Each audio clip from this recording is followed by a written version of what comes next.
CEO Hour with Dean Akers. The mission? To help CEOs and startups succeed in today's marketplace. Entrepreneur or established CEOs, is your business growing? Where is your business going? Let's talk about it with your host, Dean Akers. Welcome to the CEO Hour. I'm your host, Dean Akers, and every week I bring you top CEOs and entrepreneurs that share their journeys. This also includes their thoughts and ideas that made them successful, but equally as important, the thoughts and ideas that they wish they would never do again, because I think we all learn from our journeys, especially I have. Today, I'd like to welcome Emery Ellinger. And Emery, welcome to the show. Thank you. And Emery, our listeners love the journey. It's all about the journey, and that's what they really get out of it. And so I'd like to really start your journey. I'm not sure you really remember the day as far as what happened that day, but the day you got brought on this earth back in August of '61. Yeah, that's when I was born. That was a long time ago now. Where were you born? I was born in New York City. My dad was a Wall Street guy, so I was born up in Manhattan. So you lived and grew up in Manhattan? Well, I was born in Manhattan, and my dad opened a Wall Street firm in Atlanta when Atlanta was really nothing back then, and so I grew up in Atlanta. So when did he move from New York? 1962. So you never even really knew New York. Correct. That's why I don't have a New York accent. And so you grew up in the Atlanta area, and that's. Did you have any brothers and sisters? I did. I'm one of 5 children, so I'm the second oldest. I have 3 sisters and 1 brother. Was your brother your oldest? No, I had a sister who was older than I was. Well, in a big family, and growing up, and your dad's was he an investment banker, or what did he do? Yes. He was with White Weld and then Robinson Humphrey. And so he is that how you got kind of the love for the business? A little bit. I mean, it was always back in my mind. I got out of college. I thought about going to New York and to do investment banking, but decided I wanted to go back to Atlanta. So how was your high school years? They were great. I went to a school called Westminster in Atlanta, which is a great school, and then went to boarding school like my dad, who believed that was the way to go. So I went to finish my high school north of Boston. So did all your siblings take the same track? A lot of them did. Yeah, a lot of them did. My brother went to boarding school, and we all went off to college, out of state. And you went to a pretty cool school. Yeah, Washington Lee, the 9th oldest university in the country. Yeah, that's Robert E. Lee and George Washington. And so in college, what was your college career like? I was economics major, so it's a liberal arts school, and very tough academically, and they had a good business school, and I graduated in economics degree. So childhoods frame us out. How did your childhood start framing you out, or did it? I would say absolutely. I mean, as I've already said, I'm one of 5 kids, so big family. Family was very important.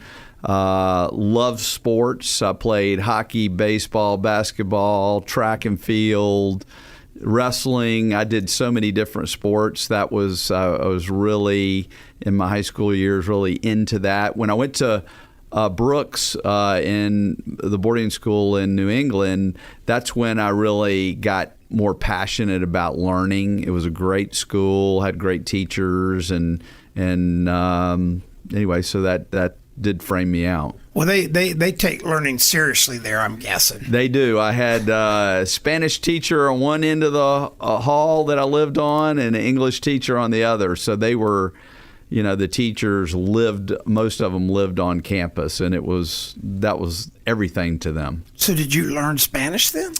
I did. I not very well, but I could read Spanish and write Spanish. Wow. Today that would be a skill set that would be on spades to have. I Yes. wish I had done that when I was growing up. So you go to Washington Lee. What was that college experience like?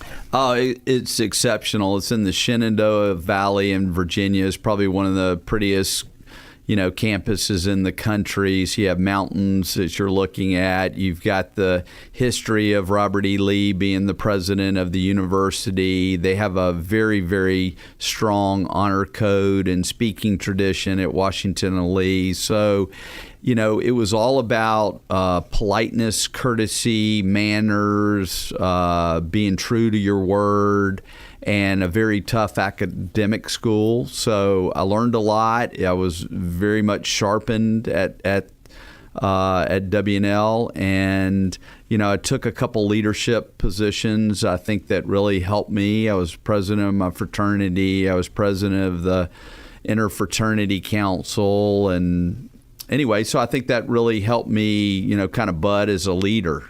I would concur. I was president of my fraternity, same path you took, and it was during the 70s, and nobody wanted to be in fraternities. We had 100 members, and a great accomplishment in leadership. I said, because you're basically leading 100 people you can't fire. Right. So you really have to get consensus and build all these techniques early in life. Absolutely. So was that a school that your dad had attended, or was this something you? No, he had gone to Princeton, and I up in boarding school in New England, looked at schools like Hamilton and Dartmouth and things like that, but I wanted to get back in the South, a little bit warmer weather, and really made the decision between Vanderbilt and Washington and Lee, and really happy with the choice I made.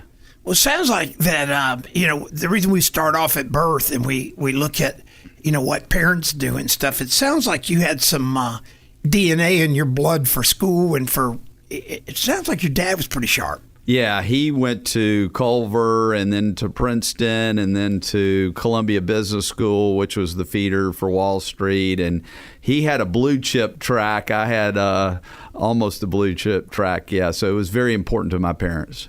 And so was that a driving force for you, or where you were kind of early on going, is this really what I want, but my dad really wants me to do it? Boarding school. I didn't want to go off to boarding school. I wanted to stay in Atlanta. He felt like that was the best decision for me, and I think it worked out because it really expanded my horizons. I'd never lived in New England, and different culture, different accents, different food, different sports teams, people from around the world. So that I think that really broadened my perspective.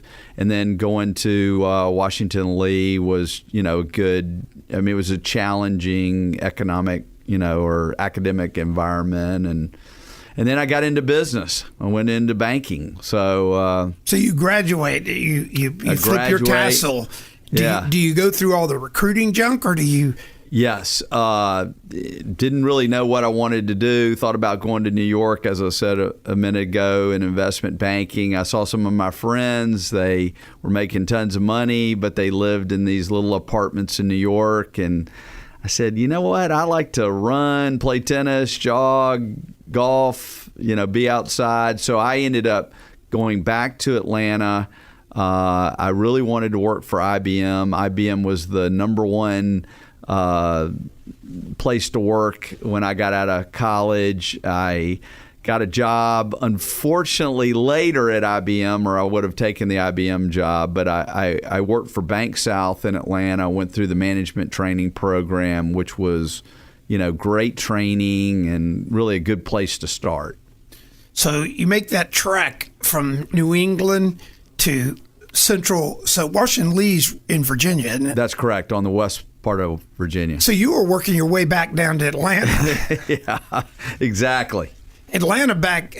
So back when you graduated, what year in high school? 1980. Yeah, so Atlanta was just starting to kind of get its legs, wasn't it? Yeah, it was really booming. It obviously grew and grew. It used to be about the same size as Birmingham in the 50s and 60s, and then in the 80s it started really growing.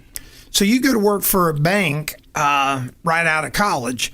How was that experience? Loved it. Professional, wearing a suit and tie, which now doesn't sound that fun, but to me it was, just you're making your own money, you're dressed professionally. It was a respected industry, and I got a lot of really great exposure. I ended up after the management training program, getting in the corporate division, which was at Bank South where we made all our money, and we had, customers like Haverty's Furniture and Delta Airlines. And so really, really good exposure with some great businesses. Wow, that's awesome. So, as we go to the break, I just want to remind all our listeners, we have Emery on today sharing some of his journey, but I want to remind our listeners, you can reach out to help at adjunctceo.com, help at adjunctceo.com for any questions you may have. And then also, I'm giving people, and they get it every week from me online, the 3-circle sales process.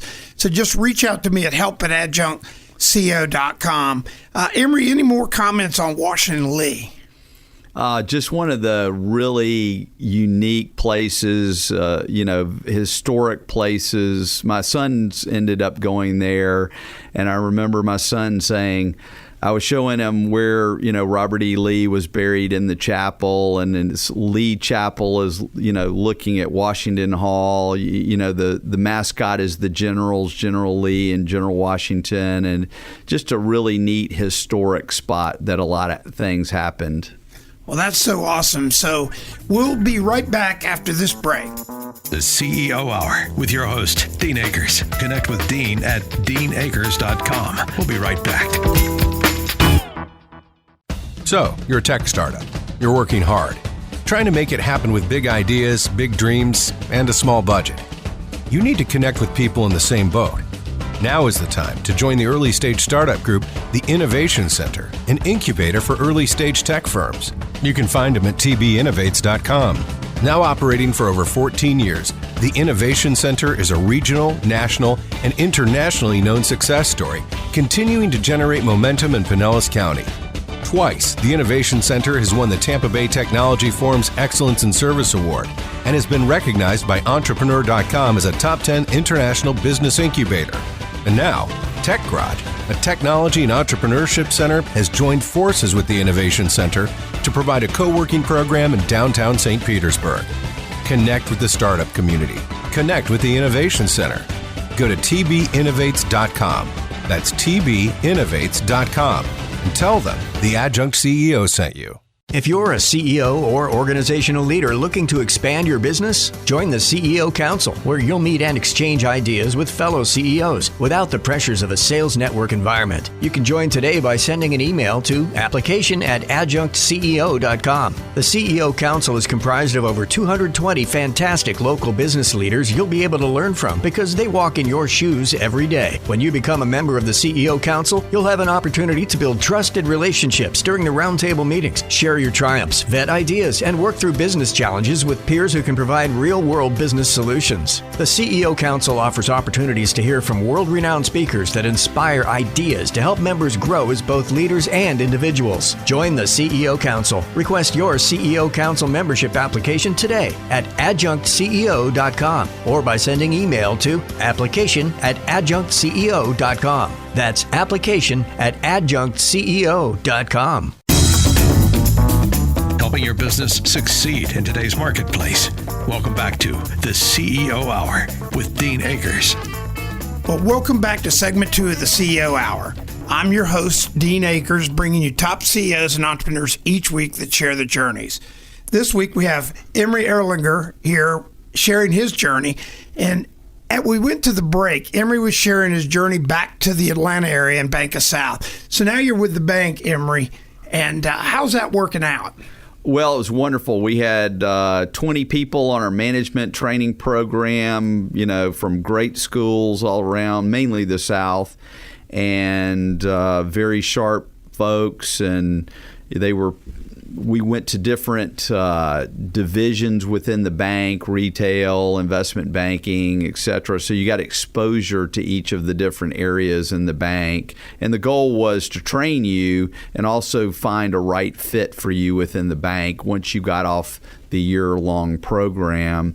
So I got off the management training program, went in the corporate division, was in what's called cash management, which was managing cash for the Delta Airlines, Haverty Furnitures of the world who had a lot of cash, and helping them with that. So I ended up being I didn't realize it, but just naturally very aggressive and out making calls and bringing in a lot of business. I was leading our group and bringing in new business in our division, and so it was going really well. And I was, became an officer of the bank, and they wanted me to run the national division, and I ended up getting recruited out of Bank South because people were hearing I was bringing in a bunch of business, and Merrill Lynch ended up recruiting me to join them. So I got to ask you a question. Yeah. Our listeners, we have a lot of young listeners. We're really fortunate to have a good following of Gen X, Gen Yers and Gen Zers. And the thing they love about it is hearing our journeys, because as parents, and you have 3 kids, we always tell them everything, and it just looks like we were just studious and driving the train. So when you were right out of college working for the bank, tell us some of the things that happened in that part of the journey when you were back in your 20s that you learned that our listeners could take away. That wasn't just, well, I went in and I did A, B, and C. Because I think as we look back on our lives and we tell our stories, we have the A, B's, and C's. But I'll use me personally. I wasn't probably as much of who I am today if it weren't for things I did back when I was in my 20s. Yeah. Well, let me start with just the interview process coming out of college, because, I sat down with my dad and, we're looking at discussing different things. I had no idea. I mean, zero idea what I wanted to do after college, because I didn't really know anything. We didn't have as many internships like we do today.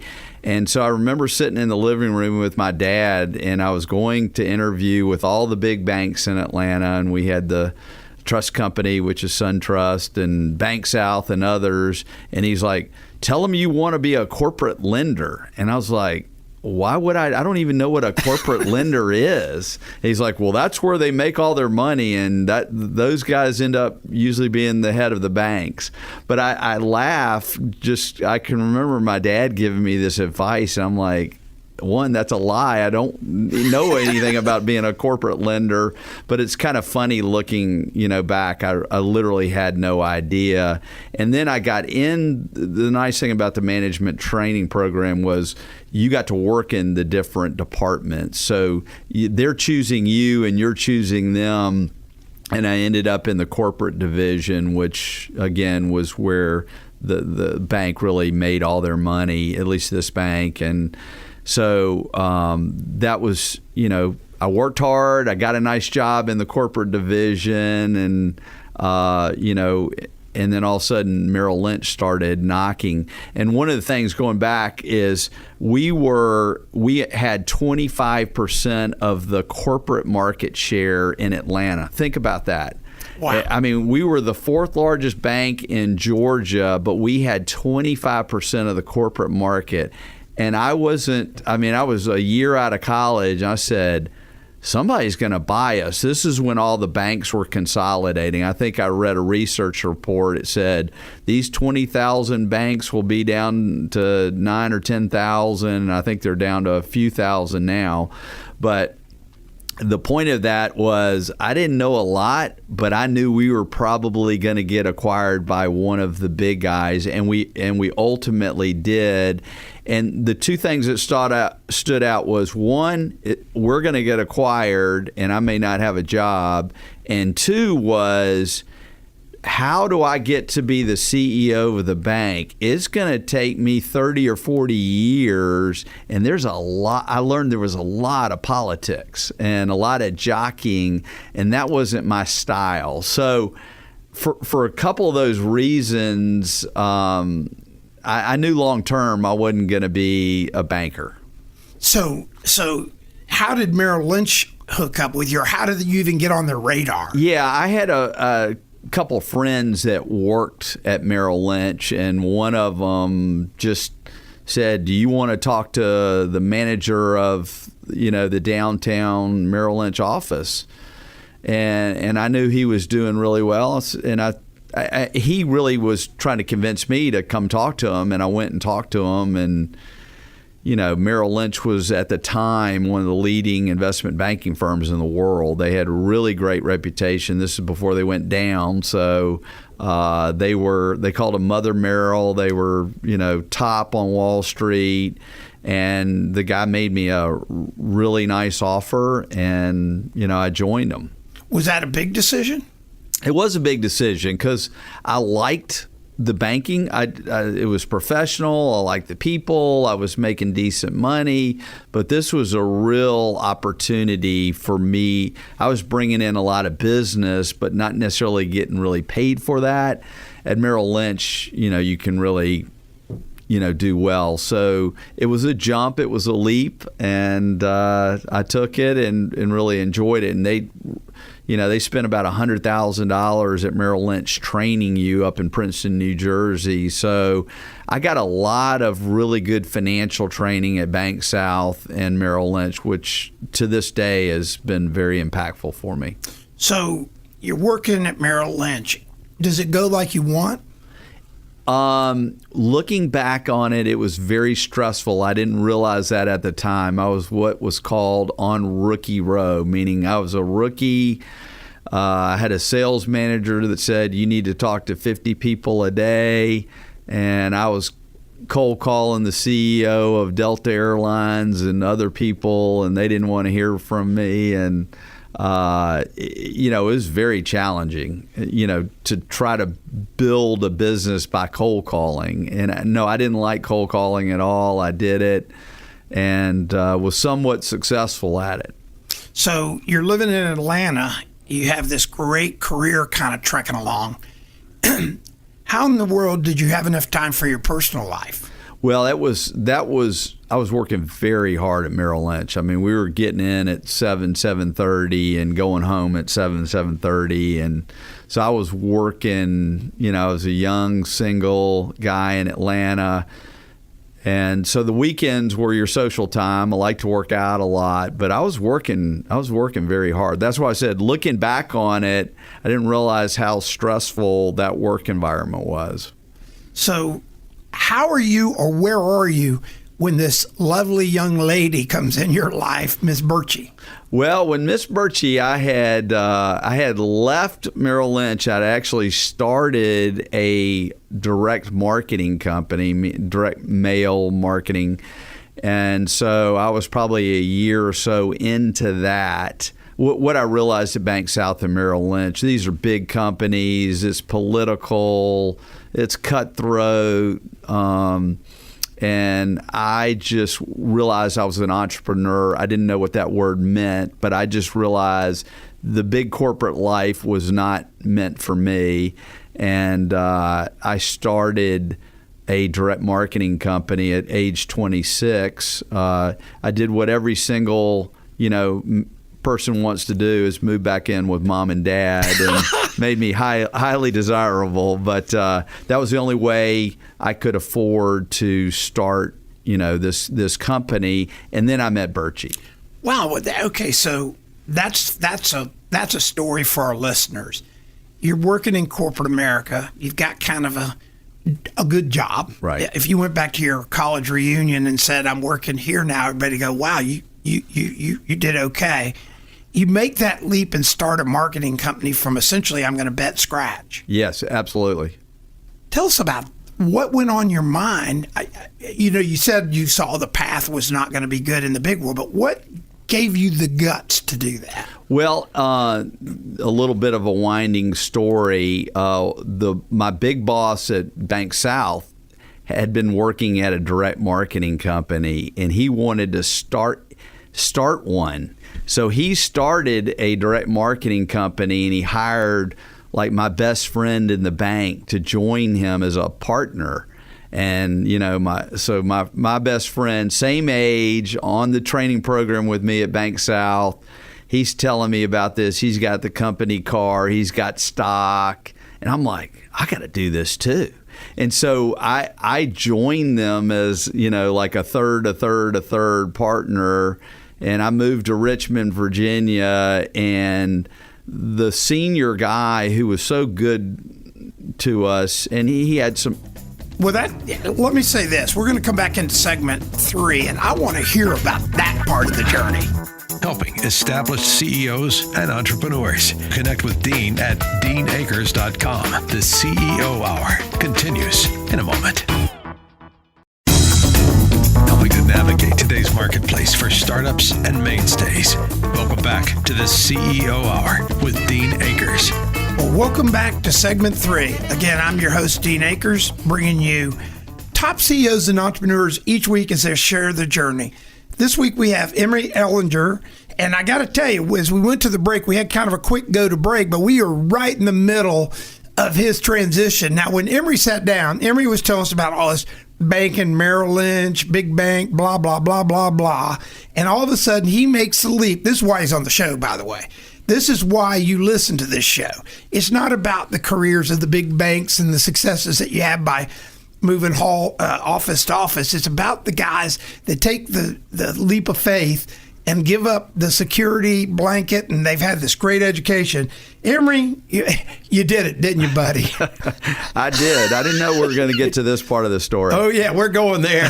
This is what the listeners want to hear. They don't want to hear about your banking days. For sure, no doubt. They know you wore a suit one time. This is what people want to hear, this part of the journey, because this is how we learn. Mm-hmm.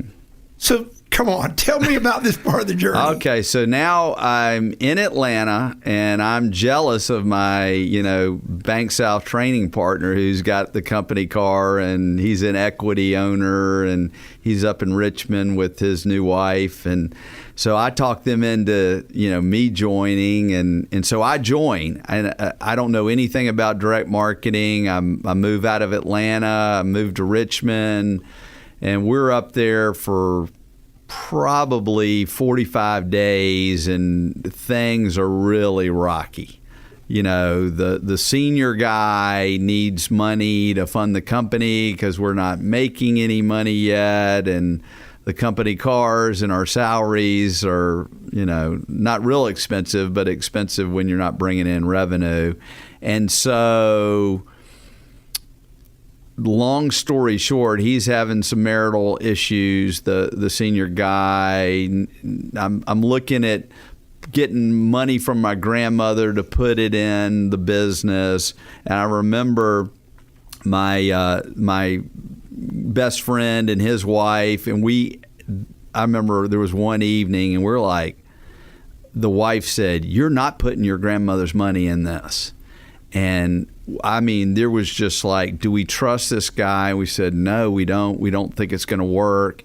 And so we went in the next morning and we said, we're out of here. I remember I had this laundry basket, and I put the few books and whatever I had in the basket, and we got in the company cars, and the guy that we were working with, I remember him calling me like 15 minutes later and say, "You've stolen the company car."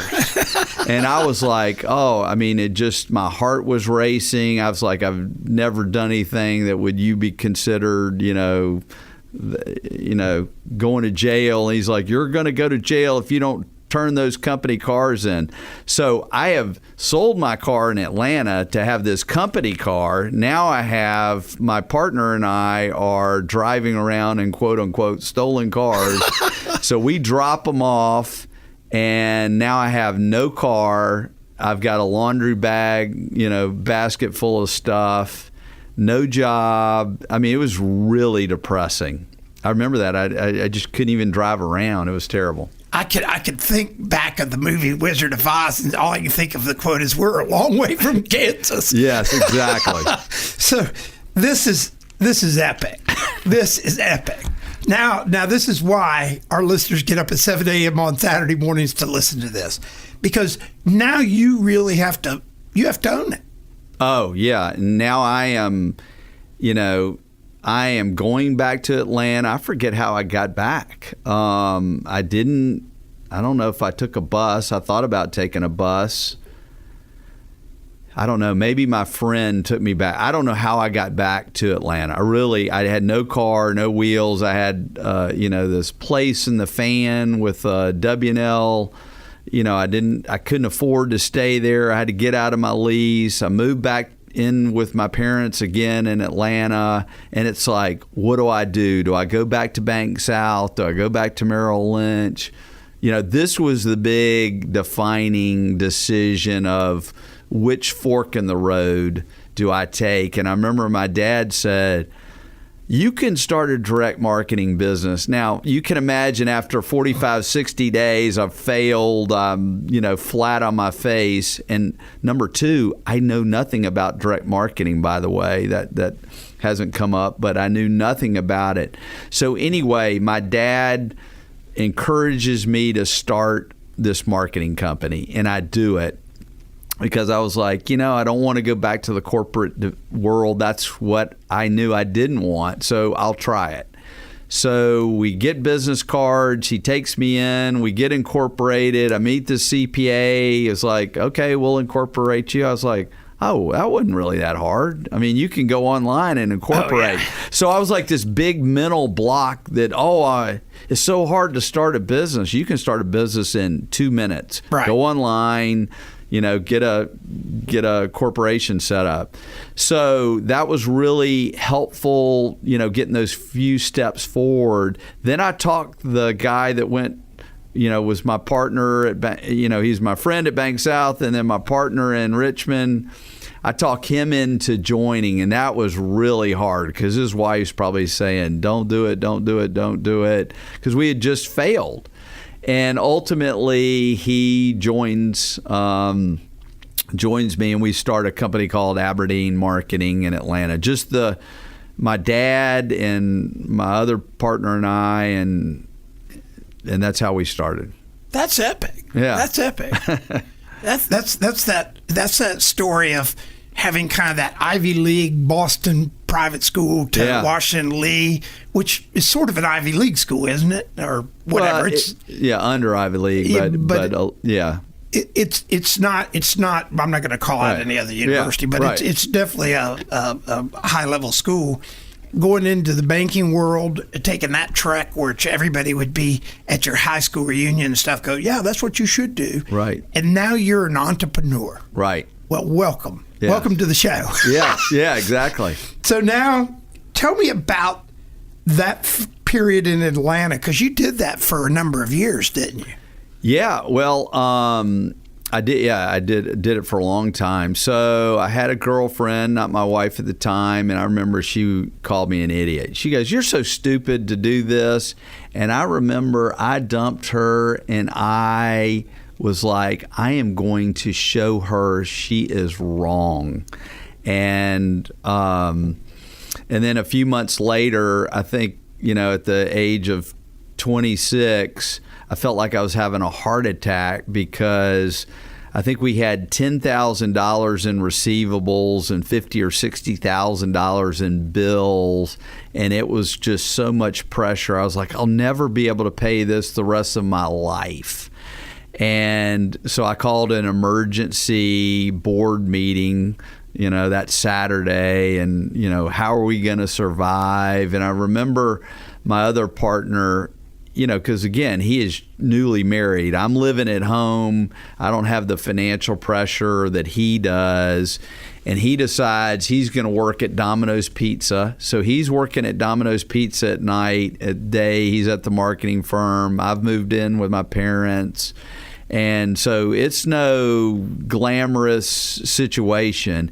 And I remember my partner said, if we land the Georgia Pacific project, I'll stay. If not, I'm going to go do something else. So we had this big opportunity marketing program with Georgia Pacific. And if they hadn't have given us that, we would not be here today, talking about it. But we ultimately landed it months later than we thought. And we ended up, just growing that business to 3 businesses, 200 people. We're the only company in the world to have Delta Airlines frequent flyer database in-house. We took 70,000 phone calls a month from Delta. So at a humble, very, very humble beginning, we just grew and worked hard and, got a lot of nice opportunities. You know, it's funny. Our entrepreneurs that come on, it's funny how they get a lot of nice opportunities. I think we make our opportunities. I think you had a lot of guts back then when all this was going on. Yeah, well, you know, we landed Turner Broadcasting, which is, you know, they had CNN, Turner, Cartoon Networks. And I remember we just were going to print the business cards for a lady down there, and I think we quoted $15, and she said, "Oh, this quote is so high." And we nicely said, she's probably 24 years old, we said, you know, it costs us $10 just to park to bring you these things. So, you know, she gave us the project, and we ended up building Turner, you know, and all their entities into one of our largest accounts. Emery, now we're talking about the journey. We're really talking about the journey. I just want to remind our listeners out there, Emery is really sharing his journey, and the reason you listen to this show is to really find these successful entrepreneurs' journeys, and it's never what we think. It's never what their press release says when they're 50, 60 years old. And I got to commend you for.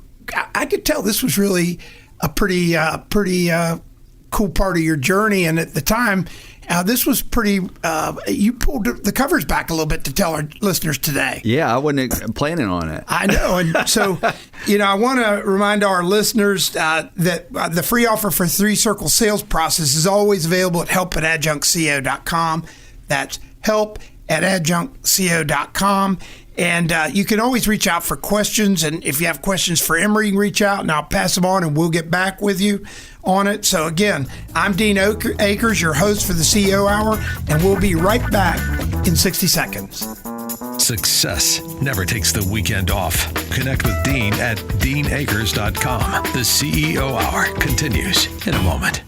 Growth begins by understanding where you are now. For a limited time, business growth experts at Adjunct CEO will provide a full CEO physical of your business valued at $10,000 for free. Email ceophysical@adjunctceo.com. This offer includes financial, marketing, and sales analysis and an outline to help you strategize future success. For your free CEO physical, email ceophysical@adjunctceo.com. ceophysical@adjunctceo.com.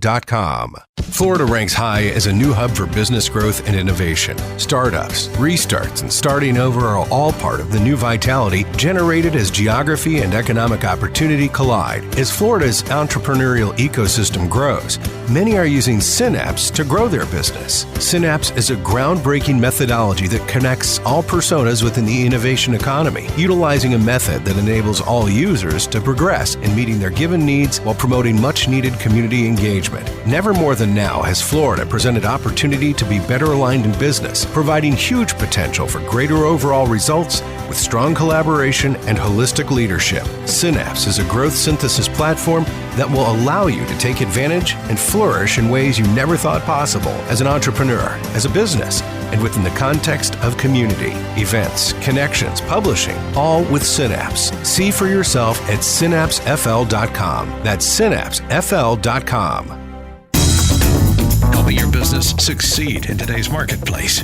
Welcome back to the CEO Hour with Dean Akers.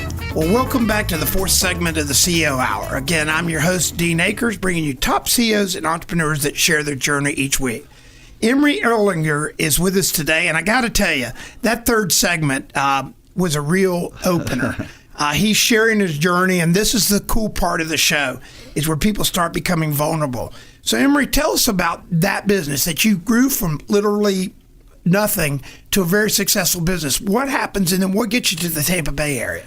Yeah, great. So the business grew and grew and grew and bought out my other partners, my dad and 2 other partners at this point. We've got a couple hundred employees, and it went from being really fun at 5 employees and 10 employees to I've got a call center that's taking phone calls for Delta. I've got a mailing and fulfillment center out at the airport that's 30,000 square feet.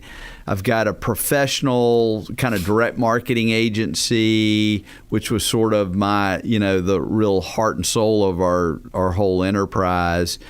And I just I just wanted to go do something else. The fun had probably at 25 employees, it started to be, I'm an entrepreneur. I'm not a professional manager. It probably would have been funner for a professional manager to run the company. So I decide to sell the business.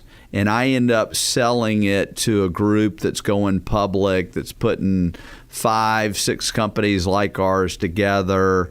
We have 5 CEOs, 5 CFOs. You want to talk about getting back into the political corporate. So I transitioned out, which I was planning on doing anyway. And that's how I got into investment banking. I joined a small investment banking firm in Atlanta. And I helped a company in Atlanta that needed to raise capital and hire people. I came in and raised $6 million, bought 3 companies for them. And somebody on our board told somebody down in St. Petersburg, you got to hire this guy.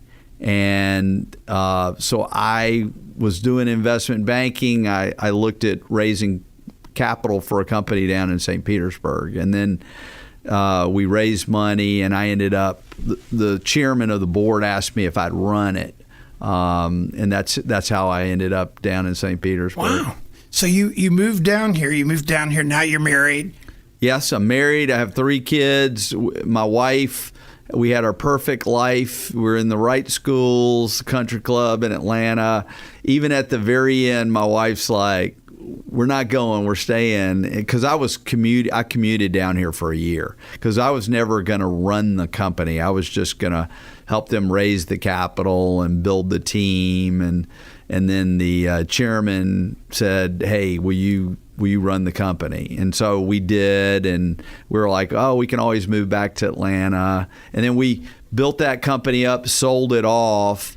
And I said, well, do we want to move back to Atlanta? And Atlanta, the traffic and crime, it wasn't the same, city, town that I grew up in, or I'd still be there. I love Atlanta, but we just fell in love with the Tampa Bay area. Oh my goodness! Yes. It's just the people, the schools, the churches, our friends, and so we decided.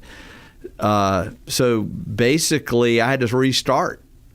Because I was helping this company down here, and now all of a sudden it's, okay, I'm going to start AberdeenAdvisors, which all we do is help business owners sell their business. So that's how I got here. What a great journey, though, to be where you are today. Because I'm going to bet, had you not been in big banks, had you not literally lived out of your car, had you not started with your buddy in Atlanta and seen what failure looks like on the other side, where it's the first guy that got you up to Virginia. Right. Had you not all seen that, I don't think, would you have the expertise to really bring value to these people selling companies like you do now, because you've got the T-shirts. Oh, yeah. I mean, it is so valuable to sit down with a business owner and say, yeah, I understand you don't want your competitors to know you're for sale. And it just resonates. It helps us. Our business is made up of, we're a small team. We're big in our industry, but we've got every one of our deal people has run a business, and most of them have run a business and sold a business. So, yeah, it's very valuable. Yeah, I got to tell you, it's funny because you're in that role that I get to be in. A lot of times at my age, I get to help companies, and they go, well, are you a consultant? I go, no. Consultant's a guy that learned it in the books. Right. Everything I'm sharing with you, I learned because I learned the hard way. Absolutely. I had a bank call a line of credit on me. I know what that feels like. Yes, absolutely. So you have the T-shirt, right? Oh, absolutely. So when you're talking to a guy about selling his company, you can almost tell him to just shut up. Yeah, I've done it. No doubt. So now you're down in St. Pete. You got AberdeenAdvisors. What's this chapter looking like, and what's the next chapter going to look like for Mr. Emery? Well, I really, just wanted to do a couple deals a year, go see my kids, basketball games, football games, And then I did a couple deals. So now I want to do a couple more deals. And then I want to do a couple more deals. And now, we're one of the top merger and acquisition firms in Florida and even in the Southeast. So we've built a nice company, and we're selling a lot of great companies. So we sell companies that the Goldman Sachs and Raymond James aren't going to sell. They're just too small. We're not selling Ubers and Facebooks. We're selling manufacturing companies and trucking companies and HVAC companies. But they're big. They're big companies, and they need sophisticated people that know how to run a process and get the owner's top dollars. So we've got a team of people. We've really decided to grow. That's been a strategic decision to, really grow, because we have a lot of baby boomers coming to market that want to sell their business and family business, and they need help.